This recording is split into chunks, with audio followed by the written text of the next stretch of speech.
रहे हैं सच क्या है इंडिया। आज हम बात करेंगे बिहार में स्थित पूर्णिया जिले की जमीनी हकीकत की। पूर्णिया जिले में मुख्य व्यवसाय कृषि और यहाँ ज्यादातर लोग जूट और केला जैसी फसलें उगाते हैं।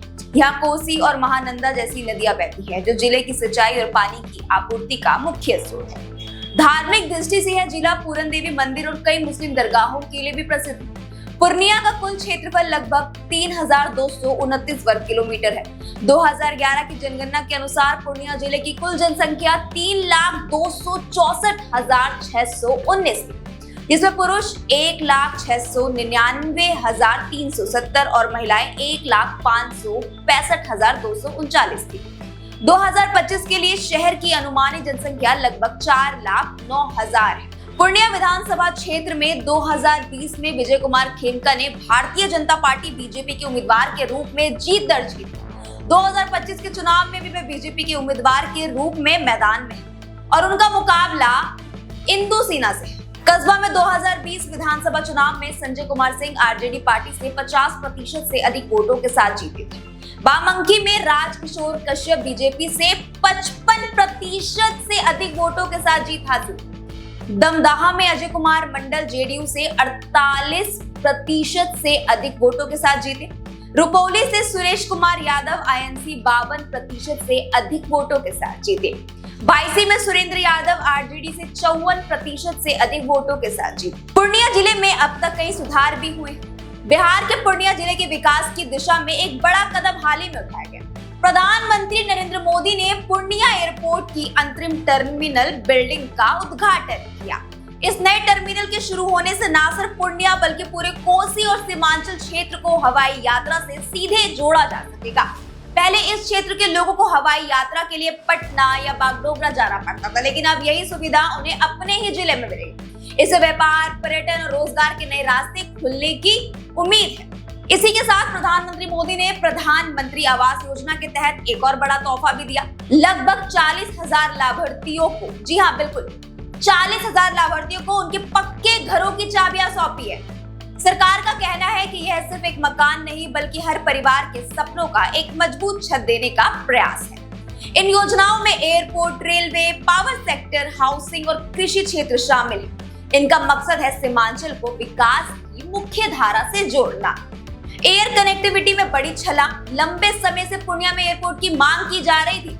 लोगों को पटना या बागडोगरा जाना पड़ता था, लेकिन अब इस मांग को पूरा कर दिया गया है। सितंबर 2025 में प्रधानमंत्री ने इंटरिम टर्मिनल बिल्डिंग का उद्घाटन किया। इससे अब दिल्ली, कोलकाता, पटना जैसे बड़े शहरों से सीधे हवाई कनेक्टिविटी उपलब्ध हो। यह सिर्फ एक एयरपोर्ट नहीं बल्कि सीमांचल की आर्थिक प्रगति की नई शुरुआत है। इससे व्यापार बढ़ेगा, पर्यटन को बढ़ावा मिलेगा, रोजगार के नए अवसर खुलेंगे। रेलवे प्रोजेक्ट ट्रैक पर तेजी से बढ़ता सीमांचल। रेलवे कनेक्टिविटी सीमांचल के लिए लाइफलाइन है। इसी की और मजबूत करने के लिए प्रधानमंत्री ने कई बड़े रेल प्रोजेक्ट्स की सौगात दी, जैसे नई वंदे भारत एक्सप्रेस और 2 अमृत भारत एक्सप्रेस ट्रेनों का उद्घाटन हुआ। इससे किसानों को अपनी उपज बाहर भेजने में आसानी होगी और आम लोगों को तेज, सस्ती और आरामदायक यात्रा सुविधा मिलेगी। प्रधानमंत्री आवास योजना हर परिवार को पक्की छत, जैसा कि मैंने आपको भी पहले भी बताया था कि 40,000 लोगों को घर उपलब्ध कराए गए। मखाना से बदलेगा सीमांचल का भविष्य। पूर्णिया और सीमांचल मखाने की खेती के लिए देश भर में जाना जाता है। इसी को और मजबूत करने के लिए प्रधानमंत्री ने सितंबर 2025 में नेशनल मखाना बोर्ड की शुरुआत की। इस बोर्ड के जरिए मखाना किसानों को बेहतर दाम मिलेगा, नई टेक्नोलॉजी से खेती आसान होगी और मखाना को ग्लोबल मार्केट में पहचान मिलेगी। इंफ्रास्ट्रक्चर और पावर, गांव-गांव पहुंचेगी रोशनी। रेलवे और एविएशन के साथ साथ बिजली और इंफ्रास्ट्रक्चर में भी तेजी से काम हो रहा है। गांव में बिजली की स्थिति को बेहतर किया जा रहा है। नई लाइनों का निर्माण, पुराने नेटवर्क अपग्रेडेशन और पावर सप्लाई को मजबूत किया जा रहा है। इन प्रोजेक्ट से गांव में उद्योग और छोटे व्यवसायों को नई ऊर्जा मिलेगी। सड़क और अन्य योजनाएं, सड़क नेटवर्क को सुधारने के लिए भी कई काम चल रहे हैं। मुख्य हाईवे को अपग्रेड किया जा रहा है, ग्रामीण सड़कों को पक्का और चौड़ा किया जा रहा है। इससे गांव से शहर तक की दूरी घटेगी, यात्रा आसान और तेज होगी और व्यापार के नए रास्ते खुलेंगे। पूर्णिया की तमाम तरह की समस्याएं अब भी हैं। युवाओं के लिए आज भी पर्याप्त रोजगार के अवसर नहीं है। बहुत से लोग काम की तलाश में दिल्ली, पंजाब और महाराष्ट्र जैसे राज्यों में पलायन कर जाते हैं। शिक्षा व्यवस्था में कमी। सरकारी स्कूलों में पढ़ाई की गुणवत्ता कमजोर मानी जाती है। कॉलेज और तकनीकी संस्थान कम है, जिससे उच्च शिक्षा के लिए छात्रों को बाहर जाना पड़ता है। मतलब मिला जुलाकर सरकार को इस सेक्टर में काम करने की जरूरत है। सिर्फ जरूरत नहीं, काफी ज्यादा जरूरत है। स्वास्थ्य सुविधाएं की कमी है।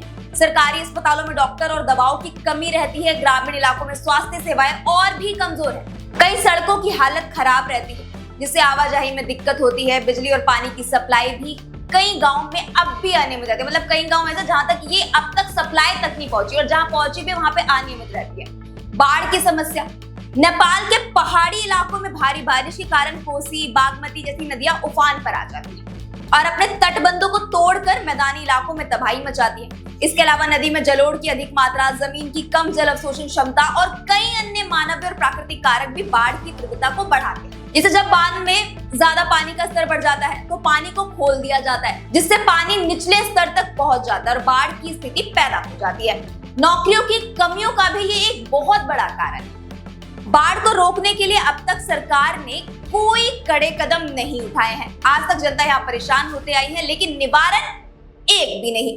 बाढ़ रोकने के लिए सरकार को बांध बनवाना चाहिए। एक बांध बनवाने में कम से कम 4 करोड़ से लेकर और ज्यादा से ज्यादा 50,000 करोड़ तक का खर्चा आता है। 2017 की बाढ़ सीमांचल की सबसे बड़ी त्रासदी मानी जाती है। उस वक्त कम से कम 1 करोड़ लोग प्रभावित हुए थे। उस वक्त की रिपोर्ट के अनुसार कई लोग बेघर हुए, उनका रोजगार छिन गया। 100 से 200 लोगों की मौतें भी और पलायन भी बढ़ा। सीमांचल की जनसंख्या लगभग 1 करोड़ 8 लाख है। बार बार आने वाली बाढ़ और प्राकृतिक आपदाओं की वजह से खेती, घर और सड़कें तबाह हो जाती है, जिससे किसान कर्ज में डूब जाते हैं और फसलें खराब होने की वजह से रोजगार खत्म हो जाता है, जिससे गरीबी और बेरोजगारी का स्तर बढ़ता जा रहा है। हर साल मानसून के दौरान बाढ़ से इलाके को काफी नुकसान होता है। खेती, घर और सड़कें बाढ़ में बह जाती हैं। गरीबी और पिछड़ापन। बड़ी आबादी अब भी गरीबी रेखा के नीचे जीवन यापन कर रही है। विकास की गति राज्य और देश के अन्य हिस्सों के मुकाबले धीमी है। कृषि पर निर्भरता। अधिकतर लोग खेती पर निर्भर है, लेकिन आधुनिक तकनीक और सिंचाई की कमी के कारण किसानों को पर्याप्त आमदनी नहीं हो पाती। जातिगत भेदभाव और वर्ग भेद। कुछ क्षेत्रों में जाति आधारित सोच और भेदभाव अब भी मौजूद है। मतलब इस जनरेशन में भी मौजूद है। आप सोच समझ सकते हैं कि वो गांव कितना पिछड़ा होगा। निचली जातियां या कमजोर वर्गों को समाज में बराबरी का दर्जा पाने में दिक्कत होती है। इससे सामाजिक एकता में बाधा आती है। सामाजिक असमानताएं काफी हैं धर्मों की वजह से। जागरूकता की कमी के कारण कई योजनाओं और अधिकारों की जानकारी लोगों तक सही तरीके से पहुंच ही नहीं पाती, वो जान ही नहीं पाते। स्वास्थ्य, शिक्षा, महिला सुरक्षा और रोजगार से जुड़ी योजनाओं का पूरा लाभ लोग उठा ही नहीं पाते। युवा वर्ग में नशा और भटकाव एक बड़ी समस्या है, जो बेरोजगारी और मार्गदर्शन की कमी के कारण कुछ युवा नशे जैसी गलत आदतों में फंस जाते हैं। इससे परिवार और समाज दोनों पर नकारात्मक असर पड़ता है। अब मैं आपको बताती हूँ एमएलए क्या होता है, एमएलए के काम क्या होते हैं। विधानसभा सदस्य किसी राज्य में जनता द्वारा चुना गया जनप्रतिनिधि होता है विधायक। जैसे पूर्णिया से विजय खेमका विधायक है। एमएलए का काम सिर्फ जीतना नहीं होता, बल्कि जनता के लिए कई जिम्मेदारियां निभानी होती है। एमएलए का पहला काम होता है अपने क्षेत्र की जनता की समस्याएं राज्य सरकार तक पहुंचाना। वे विधानसभा में सड़क, पानी, स्कूल, अस्पताल, कानून व्यवस्था जैसी समस्या उठाते हैं। विकास कार्य करवाना, अपने क्षेत्र में सड़क, पुल, अस्पताल, स्कूल, बिजली, पानी जैसी सुविधाएं लाने के लिए काम करना। सरकार से बजट और योजनाएं मंजूर करवाने में मदद करना। विकास योजनाओं की निगरानी करना ताकि पैसों का सही इस्तेमाल हो। मतलब जो योजनाएं चलाई जा रही हैं, जिनका लोगों तक लाभ पहुंचना चाहिए, उसके बारे में लोगों को जानकारी होनी चाहिए और वो काम जमीनी हकीकत पर होना चाहिए।